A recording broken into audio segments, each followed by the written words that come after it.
Conversa de Classe, apresentado por Maíra Tangerino. Aqui, mentes únicas se encontram em conversas plurais.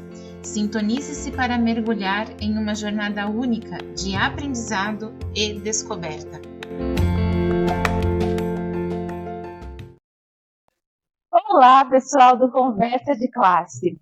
Hoje nós temos o privilégio de receber numa entrevista presencial o meu grande amigo, um professor, um formador que eu admiro demais, Cícero Inácio, né? Gente, o Cícero, ele é especialista em formação continuada de professores e ele é especialista naquele tema que eu sei que tem muita gente que gosta, mas tem muita gente que, como eu, já derrapou muito na vida, né, quando pensa em matemática.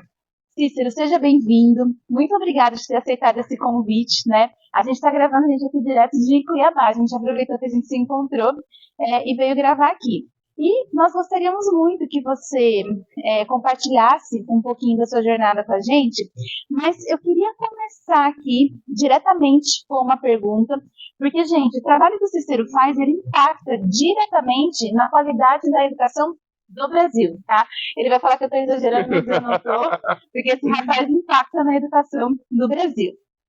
Cícero, você sempre destaca, né, nas suas ações, nas suas falas, o uso das metodologias ativas no ensino de matemática. Você pode contar um pouquinho para a gente como que essas metodologias elas podem transformar a experiência de aprendizado dos estudantes e como que você integra essas metodologias na formação de professores? Primeiro, agradecer o convite lá, pelo convite de estar aqui. Maíra também é uma grande amiga, a gente trabalha juntos, eu admiro essa mulher, ela é maravilhosa e também uma pessoa que impacta a educação aí brasileira, por isso que a gente tem o match, né? A gente trabalha juntos aí nessa perspectiva da formação. Bom, eu trabalho com formação continuada, especialmente aí tem uns 5 anos mais ou menos, mas eu estudo a formação desde a graduação. Eu entrei na faculdade com a intenção de estudar a formação continuada de professores e desde então eu tenho participado de grupos de pesquisa, o meu mestrado é na formação, o doutorado tem sido na formação, então eu tenho precisado bastante para poder acompanhar e levar isso para os professores aí do Brasil para apoiá-los no ensino de matemática. E uma das expertises que eu tenho, que eu estudo bastante, é as metodologias ativas. São as metodologias ativas por conta de fazerem parte do processo. A educação matemática em si, ela tem as tendências metodológicas, que é, por exemplo, modelagem matemática, etnomatemática, que vão, em certa maneira, ao encontro das metodologias ativas, como aprendizagem baseada em projetos, em problemas. Então, usá-las na formação e mostrá-las ao professor, fazer com que ele experiencie, é uma das minhas propostas enquanto formação continuada, e isso é muito importante.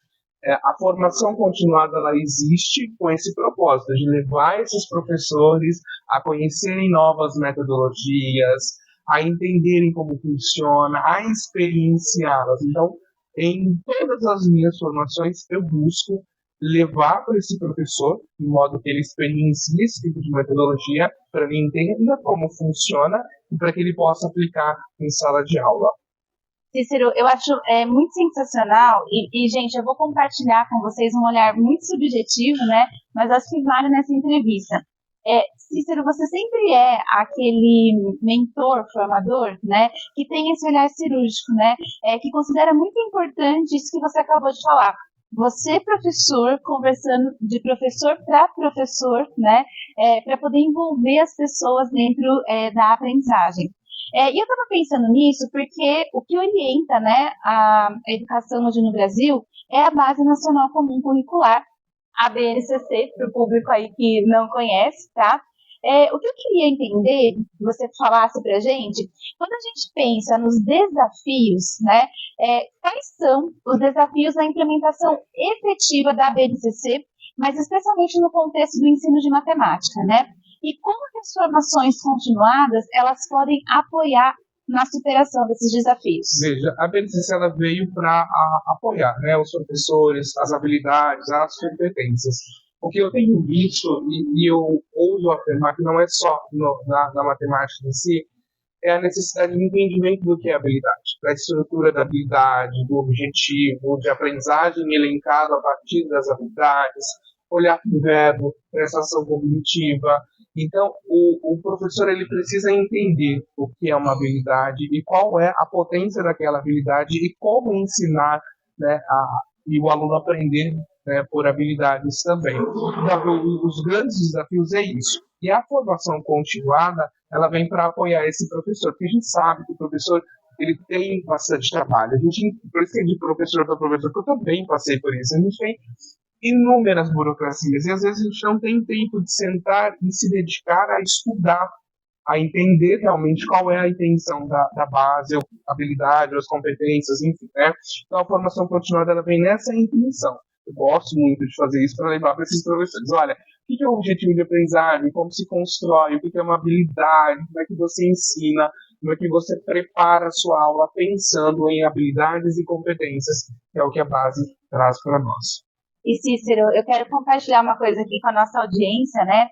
Alguns são professores e professoras, outros são estudantes de graduação.